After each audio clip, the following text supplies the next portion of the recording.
And the ongoing humanitarian crisis is expected to worsen in Gaza as Israel launches ground attacks on the besieged and densely populated Palestinian territory. Joining me now live for more on this is the International Federation of Red Cross and Red Crescent Societies spokesperson Benoit Carpentier. Benoit, thank you so much for joining us. As you've just heard there, we were just speaking to Doctors Without Borders. They've said that the Red Cross has had to evacuate a key hospital there. Can you provide us with more detail on that? Yes, good morning. Yes, they received a request to leave the hospital. That's not the first time they received this request, but this time was very strong, and there's been bombing very close to the hospital. So the teams on the ground from the Palestinian Red Crescent are still working as much as they can in the hospital. As your first the first person speaking was saying, the hospital is hosting more than 14,000 civilians, in addition to the patients that are treated by the Palestinian Red Crescent in the hospital, people that were here before the conflict, and all the people that came to the hospital to receive care because they were wounded during the fighting. So it's just impossible to move all these people outside of that hospital. So we reiterate our call to protect the hospital, to protect the health workers, to protect the civilians and the international humanitarian law.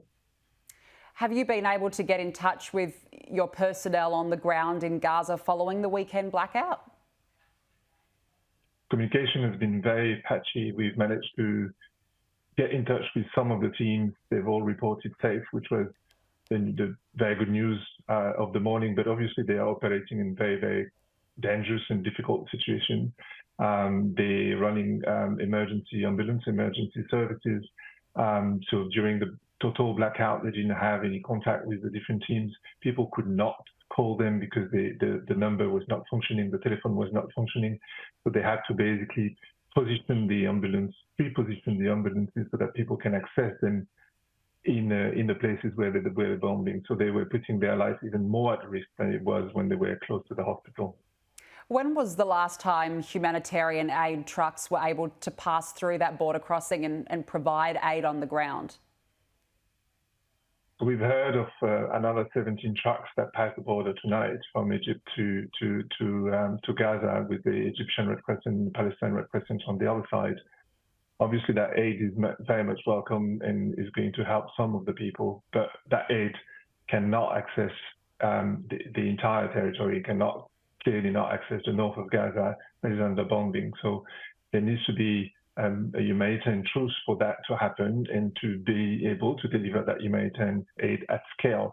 17 trucks per day is not going to be enough at all to be able to provide the needs to all the people that need everything.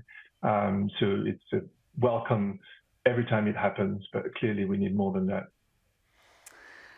With Benjamin Netanyahu now seemingly launching that long-awaited ground invasion of Gaza, what is Red Cross's priority on the ground?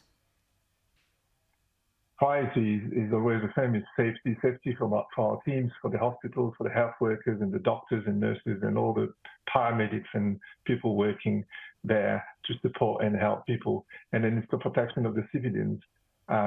Civilians must be protected at all costs. Civilian infrastructures must be protected, health workers and hospitals. So this is the main call that we have. And obviously, people need to very, very urgently access water, food, and electricity to be able to take care of all the wounded, take care of the people that are in ICU, take care of the babies that are in incubators. All this needs to happen in the next couple of hours. Well, how much water and power does Gaza have? Very little. There's already some hospitals that have run out of power. We've heard of some of our teams running out of fuel for the ambulances. So some of the ambulances can't function because they don't have enough fuel for them. So everything is falling short. So it's a matter of hours or days. And realistically, I mean, this is expected to now be a protracted conflict. Have you got the resources? Are you preparing? Is the Red Cross preparing for this to go on for some time?